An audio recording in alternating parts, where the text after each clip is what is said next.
ఎన్నికలు సమీపిస్తున్న సమయంలో అయినా సీఎం కేసీఆర్ కు రైతు రుణమాఫీ గుర్తుకు రావడం సంతోషమని ఎమ్మెల్సీ జీవన్ రెడ్డి అన్నారు.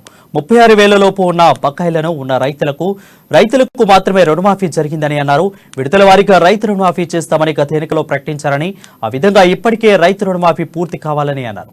అన్ని సబ్సిడీలు ఎత్తేసి రైతు బంధు మాత్రమే ఇస్తున్నారని జీవన్ రెడ్డి ఫైర్ అయ్యారు. వాయిదా పద్ధతిలో కాకుండా ఏకకాలంలో రైతు రుణమాఫీ చేయాలని ఎమ్మెల్సీ డిమాండ్ చేశారు.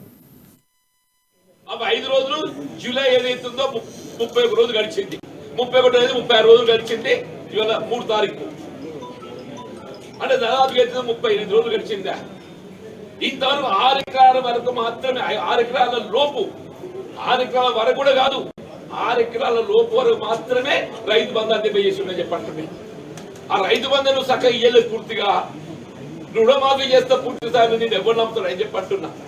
అన్లెస్ అది ఏదైతుందో పూర్తిగా రైతు ఖాతాలో జమ చేయబడి రైతుకు ఏం క్యాష్ అయితేనే గాని నేను ఏదో బట్టి బాండో చెక్ ఇస్తాను నేను ఎవరు నమ్మడు. ఈయనేదో చేస్తారు కావచ్చు, నేను బాండ్ ఇస్తా, చెక్ ఇస్తా, నీ బాండ్లను చెక్లను కూడా ఎవరు నమ్మడు నాయన.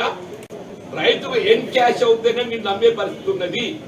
కాబట్టి ఏదైతుందో అది చేస్తేనే. దయచేసి మా పాత్రికేయ సోదరులు కూడా ఇవాళ చెప్పిన కదా, కొత్తగా చెప్పినానే, నేను దళితులను చెప్పినా, బలహీన వర్గాలని చెప్పినా, ముస్లిం అల్పసంఖ్యాక వర్గాలని చెప్పినా, రైతాంగాన్ని చెప్పినా, రైతు కూలీలు కూడా చెప్తున్నా చెప్పండి.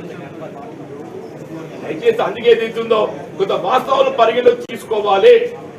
ప్రకటనలతోనే సరిపెట్టేటువంటి ప్రభుత్వాన్ని విశ్వసిస్తుందో చెప్పండి. ఇక ముఖ్యమంత్రి గారి ఆలోచన విధానం ఇంతవరకు ఏదైతుందో ప్రకటన